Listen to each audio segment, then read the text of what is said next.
Ademola Lookman there. Welcome you on the show. 360 Sport on Trust TV. Adeni Aji. You look at the man for what he did with his club at Atalanta, and also going to be a finalist at the AFCON that actually took place over there in Côte d'Ivoire. He really deserves to be there among the nominees for the Ballon d'Or, the prestigious award coming up in France. We have the list for you on the show. We'll be looking at that while we also run through some stories for you in the world of sport. Well, for Super Eagles, ahead of the clashes against Benin and also Rwanda, they are prepared because some are really arriving right now. Let's start with the first story. AFCON 2025, Iheanacho Okoye arrived Super Eagles camp.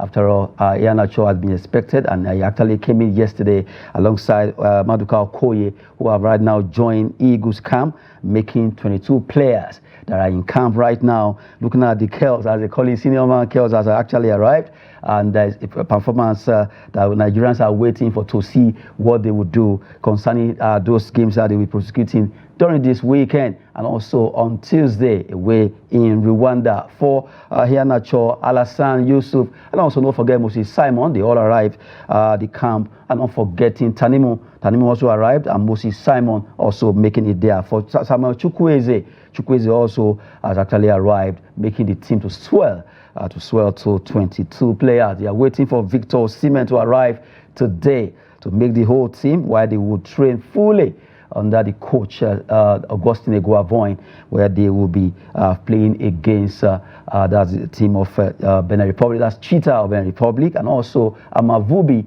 of Rwanda. Well, all this will be happening together as they all come together as a full house as from today by the time Osimhen arrives from Turkey. Well, good one for Super Eagles, and right now they are battle ready. Right now joining us in the studio is Olujide Olushola to talk sport with us. Good to have you, Olujide. Yeah, good morning. Good to be here again.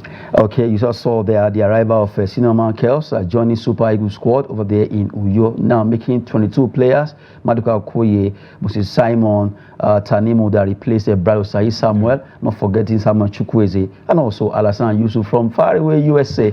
They've all been able to get to Uyo, and they are right now in camp. Yeah, it's a good news that we have our players, on ground now in camp, except for Victor Osimhen, of course, due to what he's going through, and signing is the new deal with Galatasaray. But I'm glad that all the 22 players right now are in camp, and I expect Eguavoin and his coaches to do the needful to see that these boys are up to. Some of them they could be tired due to jet lag and all that. I'm sure they will rest by tomorrow or this evening. They will start proper training against the Cheetahs of Benin Republic. So it's good to see that they're all in team right now, and I believe the mood in the camp will be very, very serious, because they know that they have failed Nigerians in the last games against the same Benin Republic, but this time around in the World Cup qualifiers, and they are going to meet Generoy, who has an axe to grind with Nigeria, based on what has happened in the past. And he was able to get that victory against us for the World Cup qualifiers. But this is AFCON. This is the first game of the AFCON qualifiers, and we should start well. Because we need to start well. We started poorly in the World Cup qualifiers, but these AFCON qualifiers, so we need to start well. And I believe Eguavoin, I believe he will do well. Yeah, I believe he do well. He has, I think, from his last conference, video that I watched online, he said he has good confidence in the boys. That these are the same boys that went to the AFCON finals in February. So I believe that with Fidelis Ilechukwu and those who are young, vibrant, young coaches in Nigeria, I believe they'll put their hands together and see that we get the best result against the Cheetahs of Benin Republic on Saturday. And of course, when we get to Rwanda as well, too, we'll get the job done there too. Well, they just have to be very wary of Ghana Raw. Though Ghana Raw likes to play mind game right now, is already saying, well, Eagles are the team to beat. That's what they did against, when we played against them for the what's called again, for the World Cup qualifiers, and he played that mind, the same mind. And of course, he knows the weakness and the strength of our players, because I believe he's the longest serving coach for Nigeria, who spent over 5 years with us. So he has given these players whenever they're around. So he knows them in and out. So I'm sure he's going to give his own players, the Benin Republic players, okay, you Mark, this is how he plays his ball. He likes to bring the ball in. But he has all the dossier on all of our players, and that will count against us. But I believe that the players know that, okay, this coach knows us. Let's find a way to to maneuver whatever tactics he will bring on board against them. So General of course, he's playing mind games, which is allowed, legally allowed. Is normal. You have to get that edge over your opponent, and right now it seems he's getting that edge because Gabon is not talking about it.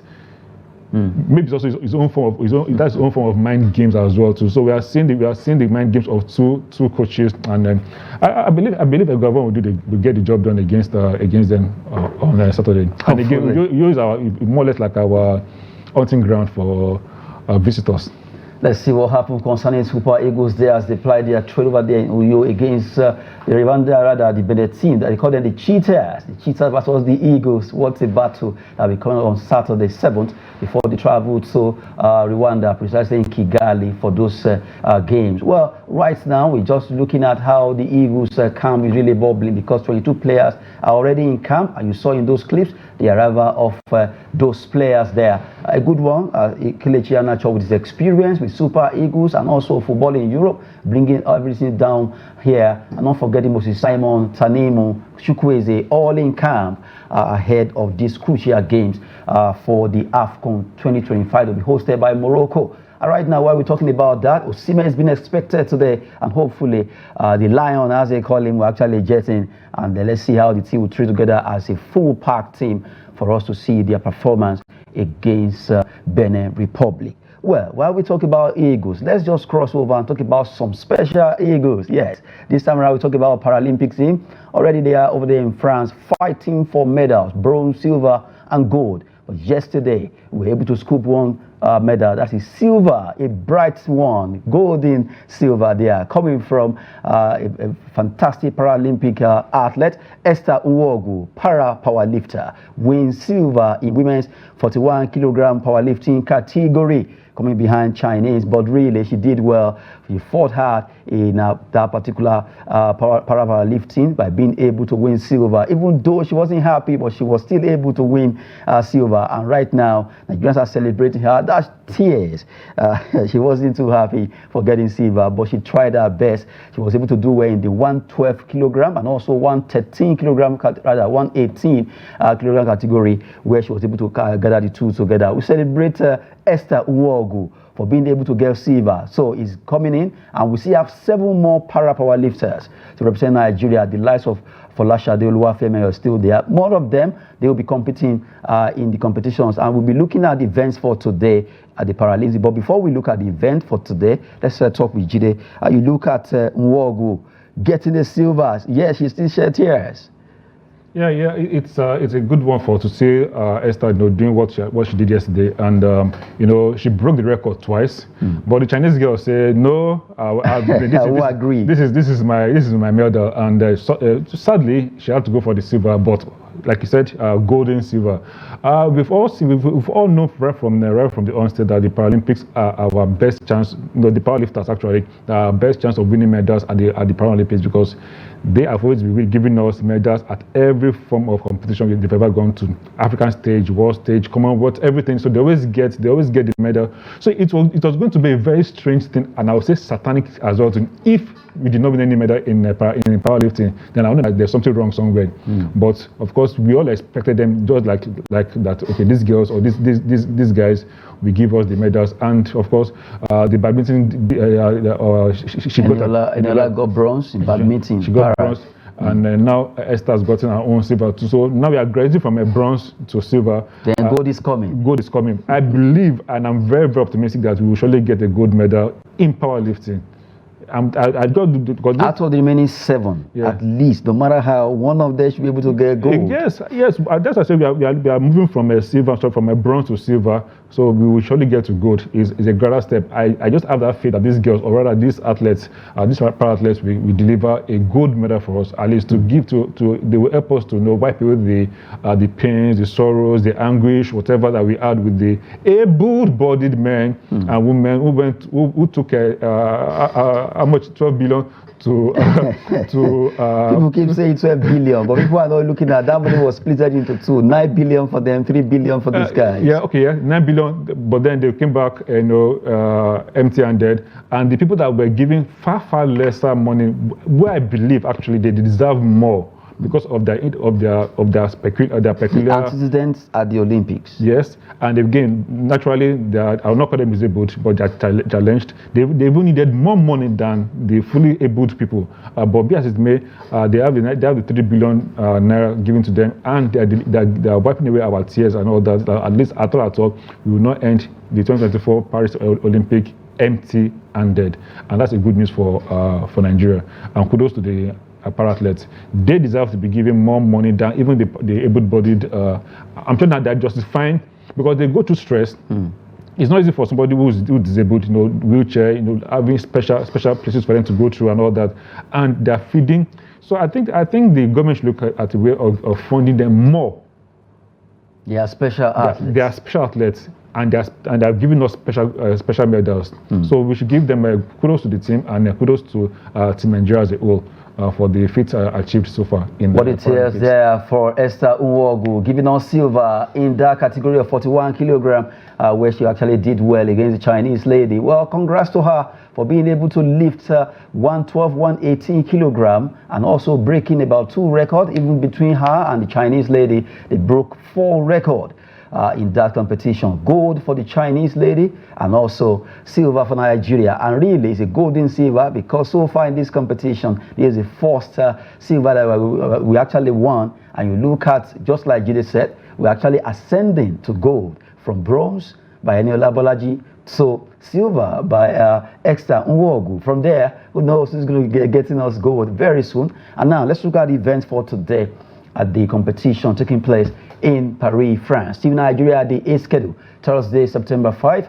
And you look at Goodness Nwachuku, athletics, that will be competed by 10:40. Couple of minutes now, she'll be starting. Bosse Bejide in powerlifting. Watch out for her. Another one, 50 kilogram final. She has actually got into the final. So hopefully, we're having hope that she will get it done. Men's 65 kilogram final, Thomas Kure, powerlifter. 5:35 p.m. This evening, and you look at women's 400 meter TS4 heats.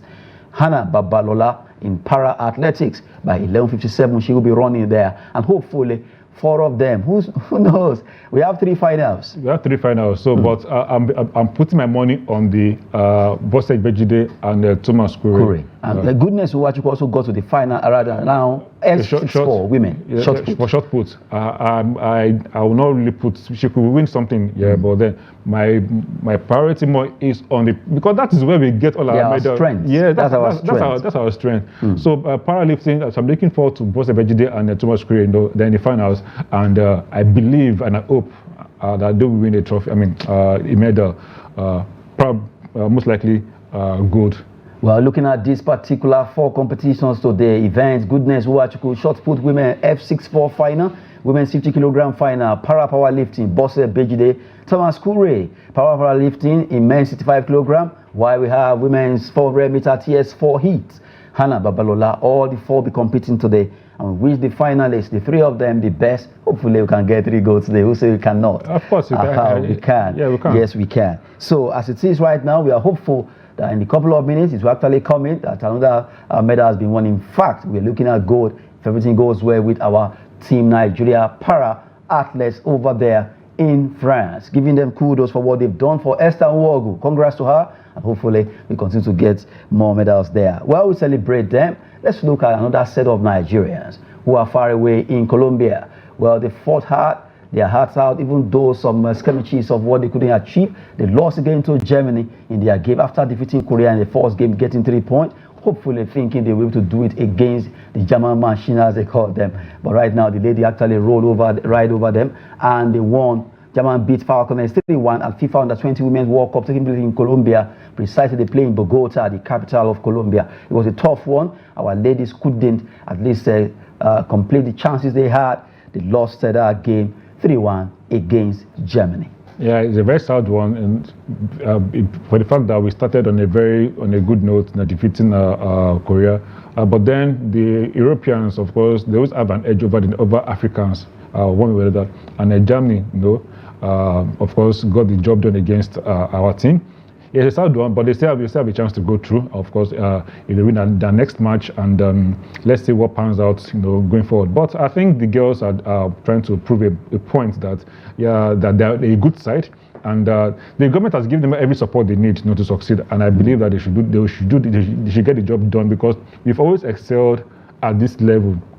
This age grade level, both men and women level. So I believe our team will do well going forward in this competition. But not necessarily that might win the championship, but then they will prove a point that we are not pushovers, we are not a team that can be able to push aside. But it's a good performance for them so far in Bogota, in Chile. Yeah, from the way it is right now, the match against Venezuela will be very tough, because Venezuela too, they have a point. They will be hoping that if they win, they can have 4 points. Yeah, so that's where they will bring up their A game, to see that they get all the maximum points against. Now we have a point each. We have a point each, so they have to just do everything they can to get a win against Venezuela, and I believe they will do the job. I believe. Well, believing that Falconets will make us proud after losing against Germany 3-1 in that particular and very tough match. Looking at the result that was played yesterday, we look at those games coming from FIFA Under-20 Women's World Cup. 3-1 between Nigeria and Germany. Spain defeated Paraguay 2-0. Morocco lost against USA. And you have Korean Republic against Venezuela. They actually play goalless, and they have a point each. If you have to look at the tables of all the groups so far, we look at Group A and B together. And we just to let you know that it's getting tougher there. Well, for Colombia, the host nation, they played 2 matches. They won 2. They have 6 points, followed by Mexico. Cameroon, they played 2 matches. They have just 1 point. Australia, no point in Group A. And you look at Group B, Brazil, 6 points after playing 2 matches, and they won the 2 matches. In fact, they scored so many goals. They have a goal difference of 12. They've been a very good scoring side. Canada with 4 points. They have 9 goal difference. And France, they have just 1. And Fiji Island are yet to actually have a point after playing 2 matches in Group A and B standings right now. So Colombia and Mexico are trying to see how they can do it. The last match they'll be playing, in fact, the 2 of them, they will, especially Mexico, all they need to do is to get a draw against whoever they are playing there, and they are crossing over to the next round. For Canada and Brazil, yes, the business is actually done. France, surprisingly, they're standing tall there. And let's look at Group C and D, where we have Nigeria there. In Group C, Spain are topping, playing 2 matches, winning the 2 matches. And USA are second with 3 points. They played 2. They actually won 1 and they lost 1. Paraguay are standing tall there. They actually also having the same, but on goal difference of 0 to the USA. Where Morocco, they are yet to get a point, and they are down the log in this Group C. And in Group D, Nigeria are second with a -1 goal difference. After we considered 3 goals, we actually was able to beat Korea. And right now, Germany are standing top there. They have been able to cross over, having 6 points from 2 matches. Korea are standing top, alongside Venezuela, who actually have 1 point on -3. Korea -1. Nigeria -1, but with the favor of 3 as a point. We face Venezuela next, and all we need to do is to fight hard. At least, if we can win that game, that would be nice, because Korea and Venezuela, we want to win. If Korea beat Germany, they will have 4 points. If Venezuela beat Nigeria, they will have 4 points. So it's going to be a tough one. So Nigeria needs to win to get the 4 points they actually won, and also win well because of Korea. Now let's look at Group E and F as they stand after they play their although they play just 1 matches in this group. Japan, you look at Austria there, and you have Ghana. They are yet to have a point. New Zealand yet to have a point. And you look at Korea Republic, Netherlands are having the same 3 points. You have Croatia there, and they have Argentina, well, who are yet to also gather a point. Now let's go to our own group, Group D, where we focus quickly. Now Group D, look at this. We're talking about it before. Korea, Venezuela, Nigeria. The three teams will be looking for a win. Yes. Germany is already safe. They're already through to the next round. So that the battle for the second spot is between the three: Nigeria, Korea, and Venezuela. And all Nigeria needs to do is just to ensure that they get at least a goal against. At least a 1-0 victory against Venezuela. Whatever Korea plays with Germany, that's their problem. All what you need is a win to ensure that. Because of course, I don't see Korea defeating Germany anyway. Yeah, wow. But then football can just turn around, and disappoint us. So Nigeria just needs to get the job done. Yeah, we look safe partially, but Venezuela will be looking for up points to have 4 points and to defeat us. So we need to get that win against Venezuela, and I believe we'll get that point. Hopefully we'll get the point and we win well, because Korea too will be looking for how they're going to beat Germany there. Just to give you all the activities in the world of FIFA Under-20 women taking place in Colombia, the host nation are giving their best also to see how they will make it. And right now, we move away from there. Let's talk about our team, Under-18. They call them J Tigers. That's the Junior Tigers to D Tigers. Our Under-18 basketball team are in South Africa now playing the FIBA Under-18 Afro Basket, where they are trying to see if they can make it, because 2 slots are available for the teams that will be going for the FIBA World Cup in Switzerland. And right now, they lost their first game against Egypt. Let's look at that story. FIBA Under-18 Afro Basket. Egypt beat Nigeria's Junior Tigers 50-57 in opener. The fourth act, but well, maybe due to jet lag, they got to South Africa, I think, 5 hours to the game. That scenario is always playing out, unfortunately, for our teams. Getting to events, to tournaments quite late, and how do they expect the boys to perform? They said because of visa they almost denied the visa. But should that be a problem at this point? Should that be a problem that should be solved weeks before they traveled? The federation should have sorted out their visa issue, their travel issues, long before they even come to camp together.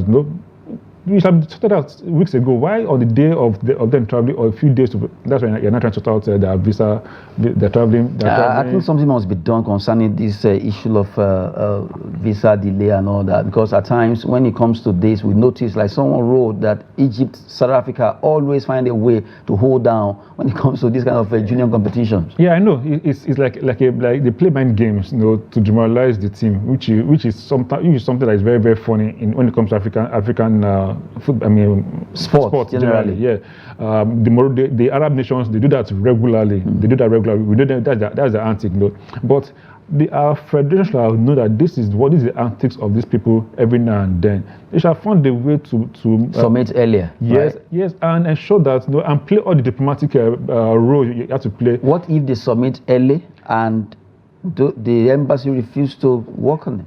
Work with let the Ministry of Sport work with the Ministry of Finance. With the Ministry of Foreign Affairs. Let them get into it. Every time. Make sure the diplomatic ties are actually well laid out. They've had enough weeks, enough time to do this. Yes, let's assume they submitted early, and you are seeing the sign that if we don't delay, involve the Ministry of Foreign Affairs, involve the presidency. It will be sorted out almost immediately, because you will not want to do such. Once the presidency is involved, or the Ministry of Foreign Affairs, which of course is the presidency, is involved, it's sorted. But I do not know why the federation, wait and maybe they say no, we are doing our best until now. It has affected the chances of this team, J Tigers. We see them as the Junior Tigers. We see them as the potential the Tigers in future and everything. So they need to have that. Yes, it's sad they lost the game. They lost their first game against Egypt and all that, but then they can pick up again and see now they're in the country. Of course, they can pick up and see how they can maneuver themselves and get the necessary wins. But for now, it's sad that they've lost their first game. Let the first game be bygone, and let them learn from that going forward. Going forward there, they'll be playing against Angola next. Angola defeated Uganda. You know how good the Angolans are. But our boys are equal to task. Under-18 Afro Basket taking place in South Africa. They were delayed. They got to South Africa 5 hours before they played in that match or game against Egypt. And they actually lost. They were able to score 57 points. Let's look at the list of their all the score, the statistics there. We have it. FIBA Under-18 Afro Basket. Aziz Sulaiman scored 14 points, 4 rebounds, 4 assists, and 4 steals that he had. Isaac Ezekiel 11 points and 8 rebounds. Ekpo Bassi 9 points, 12 rebounds. And you look at Favor Ibe with 9 points, 10 rebounds.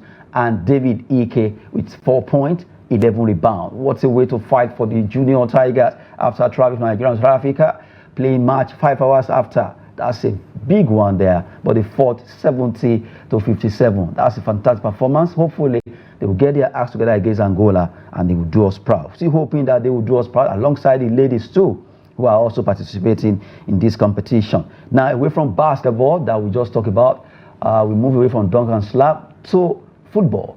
MPFL will be wrapping up the transfer window today. By 11:59, that is done. Each club that are buying players, they need to do it faster and actually get the players they want. MPFL transfer window closes on 5th September, and we are here 11:59. But right now, let's look at the likes of Kano Pillars and also Bende Insurance. They were able to wrap up some deal yesterday. They made some announcement and unveiling. Mustafa Jibrin, Okeke Abuchi, Zulkifilo Muhammad, and you have Chukwemeka Onyea, Ugochukwu Gabriel, Sudais Ali Baba, Nelsia Biam, Bright Emmanuel, Charles Tambe, Akpeshiri Naibe, Rachid Al Hassan, and Emmanuel Anafo making that player that signed by Kano Pillar. Let's cross over to Bende Insurance. They also were able to make some signing, and why some actually left. The likes of, as it is right now, Suleiman Dogo, Emmanuel Agu, you have Moses Ajiboye, Uche Collins, Kayode Oke, James Orasaye, Isaac Ajibola, Chinedu Onyejeku,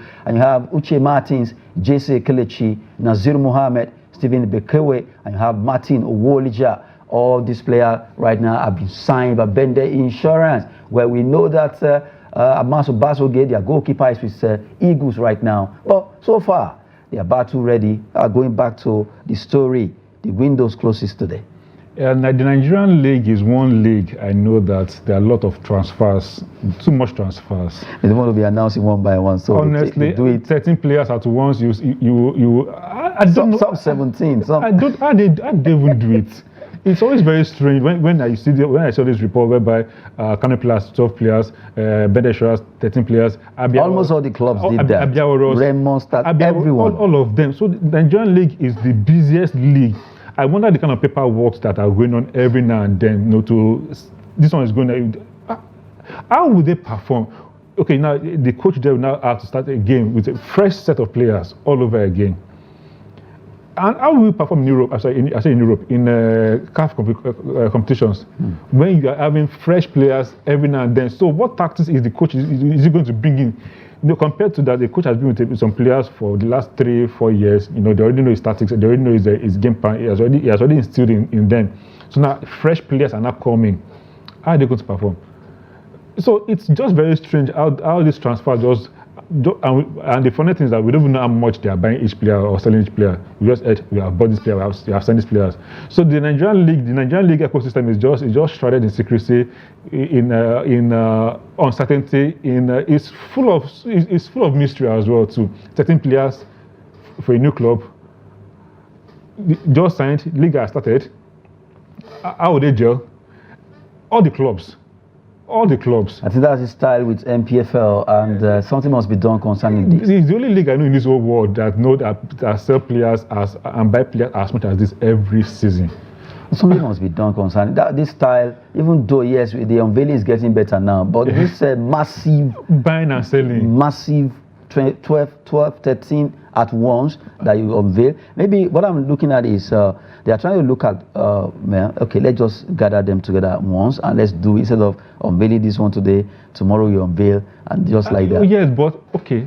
But they're not Chelsea like that. Chelsea that is buying almost how many players at once. There's only Chelsea that I know that in Europe that is doing that. They're not copy Chelsea. Maybe they copy Chelsea. No. Maybe Chelsea is copying us. Okay, so we've been doing this for a while. Yes, it's been over for years now. I think this is the first time, to be candid. I know Chelsea buy a lot of players, but this is the first time that they actually went gaga, that it went overboard. But they did not buy, but they don't unveil them all at once. Okay, that's the only thing we copy from. they will unveil maybe one today, unveil two tomorrow. But we have seen other European clubs, around the world, just unveil today, just maybe 2 or 3 players, just to solidify the team already. Just 2, 3, maximum 4. But us is a whole team, 13. That's a fresh new team entirely. So, what contract are they signing with this player? Is it a yearly contract? Because how can 20 players at once have their contract expired in the same year? So they are not renewing anybody's contract. So which means that probably now I saw like kind of players in academy, maybe now they bought the game, maybe like 40,000, they pay, but of course from other clubs. So this pouching, if I see it as pouching, all of them are pouching themselves, I cannot take from a Ben, they better take from a Abia will take from a Remo take. So it's going on the same circle. So which is just a very, very funny, very funny league. Our league is a very, very funny league anyway. Hopefully, our league will get better, although it's getting better. No matter how you look at the dark side, let's also consider the good side. It's getting better, and we just have to say that Rome wasn't built in a day, and hopefully we get there. Either we crawl or we drag it, we just get there. The main thing for us is to get there. If all hands are on deck, everyone, then we begin to move better and better. Hopefully next season, this kind of unveiling will reduce. We'll unveil bit by bit and do it in a very formal way. Aside that, a lot of things need to be done concerning the NPFL. Especially, I keep looking at the issue of travels. It's always not too smooth for players traveling 13 hours, 14 hours on the road. And then they played the game in maybe at times it could be 7 or 6 hours later. Well, something just have to be done concerning our league to get better.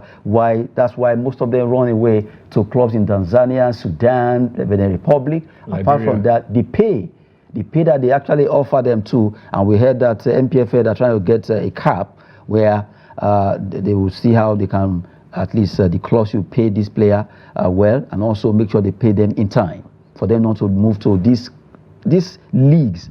It's not as if they are really better off, but they just have to go because of the money. Liberia, who's going to play Liberia? Because of money, you can go to Congo. You can go. So leagues that are not as good as ours, if according to CAF, we are still very good in CAF. I think we are the 12th, I think 10th or 12th rated league in Africa. But going to Liberia, I didn't even play in the Nations Cup. No. Which big star is from Liberia that we know, if not for the president, the former president, George Weah? How many players do you know from Liberia? But yeah, we are seeing our own players going to, like you said, because of the money and all that. So there's a need for them to make our league attractive, very, very attractive, that I don't need to leave my league to go and play another league, whereby I can still get good money. I can take care of myself and take care of my family and all that, live comfortably. It don't be bad if our players are paid nothing less than $1 million each. It don't be bad. That's the least. It don't be bad. Of course, we have some players in the Nigerian league who earn as much as $1 million. In fact, those ones, they even left the league. They went to Arab. They went to Qatar. He came back, to continue. It's not Remo Stars. So we have such players like that. We just need to have they just need to pay them good money for them to stay behind and make our players are really trying. I give them kudos because, like you said, traveling 6-7 hours on the road. 13 hours. 13 hours. Sometimes they will sleep on the road. To get to a match venue, security, road reserve, all this. Katsina go as far as Ondo State. That's almost a day journey. Just look at El Kanemi traveling to Remo Stars' home, going to Ikorodu City in Lagos, from Borno to Lagos.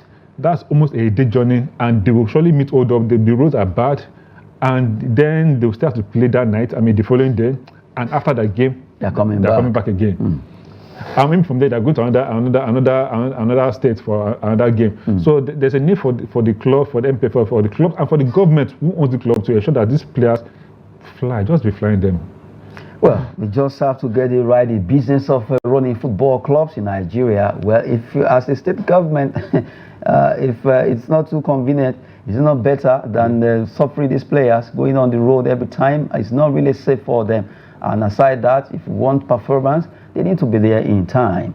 Well, just to call on all the authorities to see how they can do better concerning Nigerian Premier Football League. Now, let's go to the big one that happened yesterday. Ballon d'Or 2024, for the first time in the history of Ballon d'Or. Lionel Messi, Ronaldo, for the past 21 years. These two men have always been nominated, but they are not here this time around. Let's look at 2024 men Ballon d'Or, our own Ademola Lookman, 29 others nominated.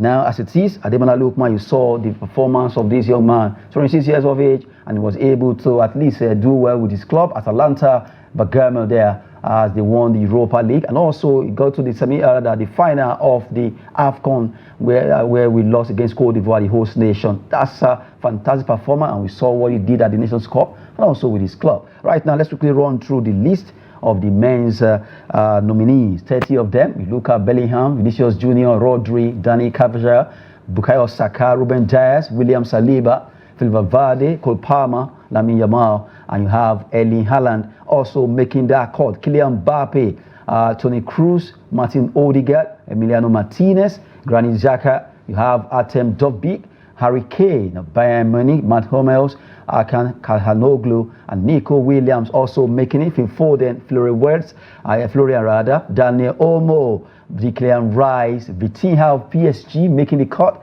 Our own Ademola Lookman, Lautaro Martinez, Alejandro Grimado, and you have Antonio Rudiger. 30 players making the cut. Good one for at least Ademola Lookman making the. And someone said, is this a way to tell us that he's the African footballer of the year? If you look at it, it's almost similar to what happened to Victor Osimhen last when he was nominated. I think it was number 8, the eighth best. And they will still prune it down. Yeah, of course they still prune it down. So of course, somebody who was number 8 on the world list naturally should be, and he's only African, so it should be the African best. And let's see when FIFA prunes this list down, whether it's going to be among the 10 or 15. But I think he's only African. Yes, he's only African on the list. So even though they prune down the list to the top 10 and his name is absent, at least for him to be among the first 30 in the world means that he should be there, of course. And we saw his exploits in Cote d'Ivoire. I think it was the highest goal scorer. Yes, he was the highest goal scorer, and he performed well for Atalanta as well. First African, first Nigerian to score hat-trick on a European Cup final. So I think it deserves. So it'd be good to see that from Victor Osimhen to Ademola Lookman winning the African best player. That'd be a good one for our Nigerian football. A good one for Nigerian football. Let's see how it goes. By the time CAF roll out their own drum of the best players for this year season that just passed, who knows? Ademola Lookman could be the one to scoop it back-to-back Nigeria. After all, for all these years, we've been very hungry for this award, and now it's coming home. And let's see how it goes before that's when the CAF release their own shortlist nominees there. But we're talking about Ballon d'Or, the prestigious award that takes place in France. And now, looking at the 30 that we just rolled out there, let's look at the Copa Trophy that has to do like the younger players. We have Lamine Yamal, Warren Emery, Matthew Stel, Savinho of Brazil, Joel Neves. You have Kobe Mainoo. You remember that player? Manchester United, Karim Konate, Adaguda, Alejandro Garnacho, another Manchester United, and Paul Kubasi. These are the Copa Trophy nominees. And if you look at this list, your mind will be going to one player. Lamine Yamal. Lamine Yamal. Well, we are just looking at the performance anyway. The votes will speak. Yeah. Let's see how this vote will actually speak. Based on performances, I think Lamine Yamal is the most appropriate to win this particular category. Award. Yeah. Okay, we're looking at that. Let's go to another set of category. This time has to do with the goalkeeper. Ballon d'Or Yashin Trophy nominees for best goalkeeper: Diogo Costa, Gianluigi Donnarumma, Gregor Kobel. You have Andre Lunin, Mike Maignan, Jorge Machadashvili. You can't take that away from Emiliano Martinez, Unai Simons. You have Jan Sommer and Rowan Williams of Sundown. That's the only African also making it to this. This is a very tough. It's been a very tough one between Emiliano Martinez and Unai Simons because Simons won the Europa League. Martinez won the Copa America. So it's going to be a very, very. Of course, we saw Donnarumma high perform for PSG. So it's going to be a very tough one. But I think I will go for, if I'm to choose, if I have the means of saying I should choose, of course, I'll be going for Simons. Okay, let's wait and see. Let's the votes of the players who will be voting actually speak. Those are the nominees for the best goalkeeper. They call it Ballon d'Or Yashin Trophy, named after that player. And right now, we cross over and look at the men's club of the year. We have Borussia Dortmund, Girona, Bayern Leverkusen, Real Madrid, and Manchester City making it for the men's club of the year nominees there. Well, this is it. Bayern Leverkusen.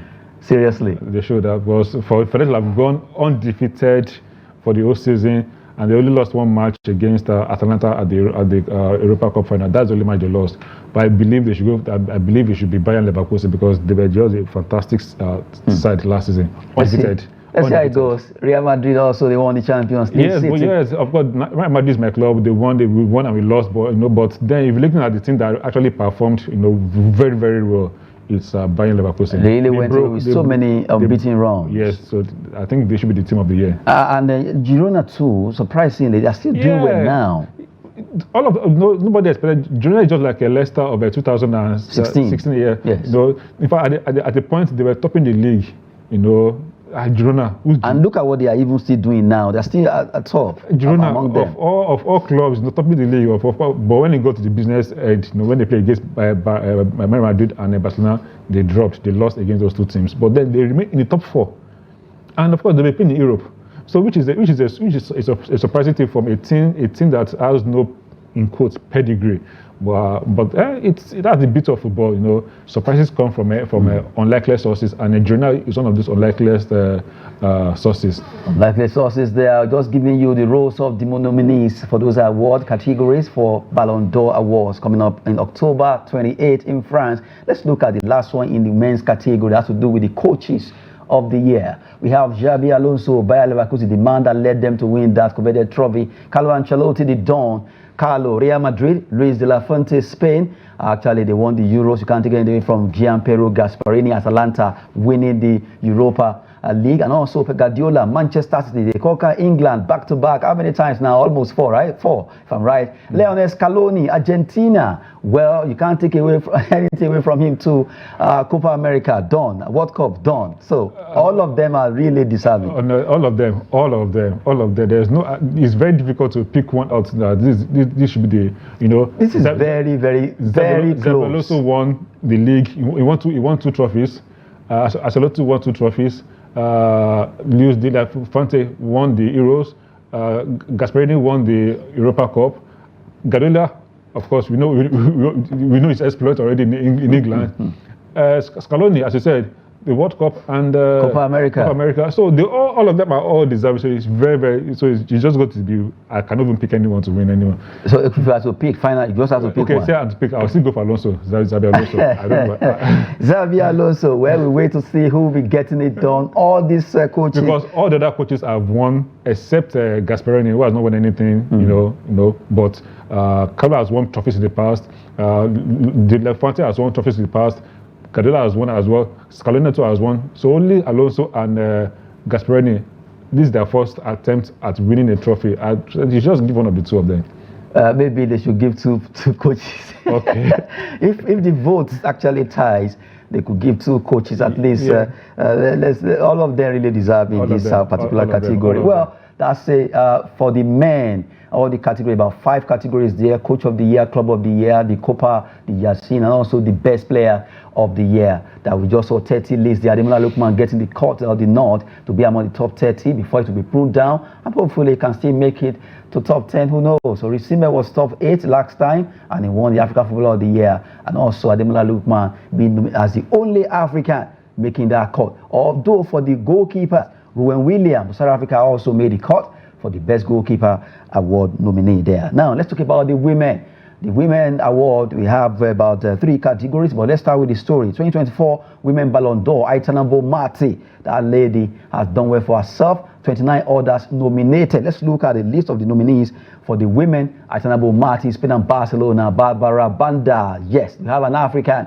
2 of them making the cut there, one from Zambia and one from Malawi. Barbara Banda played for Orlando Pride. She's from Zambia. Tassien from Brazil. Lauren Hemp. Trinity Rodman, Ada Hegerberg, you can't take anything from her. Fantastic player, Manuela Guglielmo, Mallory Swanson, Glodis Vigo's daughter. You have Mariona Caldente, and you have Lawrence James of England, Louis Shola, Patricia Guerrero, Gabi Potiho, Tabitha Chawinga, fantastic player from Malawi, Caroline Graham Hansen, Lindsay Horan, and you have Joe Ignoskin, Yui Hasegawa of Japan, Lucy Bronze, good player, Salma Parayuelo, and you have Gilia Gwyn, Khadija Shaw, remember her, fantastic player, Manchester City women, Grace Guilloro, Alexi Puteas, Sophia Smith, Ewa Pajor, you have Alisa Neha, Myra Ramirez and Maria Antoinette Katoto of PSG and also from France. Looking at this list, some players stood out. If I have to pick any player out of all this, it's going to be Alexia Putellas. Putellas, good. But that's just to me, that's just the best player for in the women's category. What about Bonmati? What about Paralympics? Of course, there could be 1, 2, 3. They could follow each other like that. But I go for Alexia Putellas because she did very well for Spain as well too. We saw her game against Nigeria. How she maneuvered, how she flattened our midfield. Well, let's see the winner there. That'll be at least we'll prune down later. Quickly, because of our time, let's run through the women, the club of the year nominees and also the coach of the year. Let's run through it quickly. Barcelona, Chelsea, Lyon, PSG. One omission there. The New York team are also making it for the club women of the year. Let's look at the coaches quickly. Women coaches, we have Sonia Bompasta of Lyon, Arthur Elias, we have Jonathan Girardes, Philippa Patel, and we have Sarina Wigman and also Emma Hayes of Chelsea and also United States after she left Chelsea to USA. So Emma Hayes stand out, although all of them are Emma Hayes as a prime winner for this particular category. Well, quickly, because we just have to talk about Victor Osimhen unveiling. It was a fantastic one. Galatasaray unveils Victor Osimhen in style. A short cameo of his appearance there when he said, "We are the greatest, we are the best," for his team. Galatasaray, short form of Gala. Right now, we're wearing jersey number 45. It was a short form of a movie for Victor. I'm happy for him that he's going to revive his career with Galatasaray. Though it might seem like a drop down from Napoli to Turkey, but of course, it is to me is at least he has to keep fit. He has to keep on playing football because if he stays in Napoli without playing football, his value will surely drop. And then he's going to be paid heavily for his service, 10.6 billion naira annual salary. Let's not go there. Don't just mention the naira anyway. Anyway, before we wrap it up, let's talk about a man who was there before he left for Galatasaray. He's saying he's sorry. He actually apologized to Victor Osimhen for the treatment. Well, I'm sorry, Antonio Conte to Osimhen after transfer saga. Looking at his word, let's look at Conte's words concerning Osimhen. Some issues blocked it. Perhaps if we had unlocked that Osimhen situation, we would have completed the team differently and earlier. Conte said in the post-match conference, "I'm sorry about what happened. I'm sorry for Osimhen. I'm sorry for the club that didn't monetize. I'm sorry for myself because we didn't complete the team as we wanted. But the club proved to be consistent in the situation.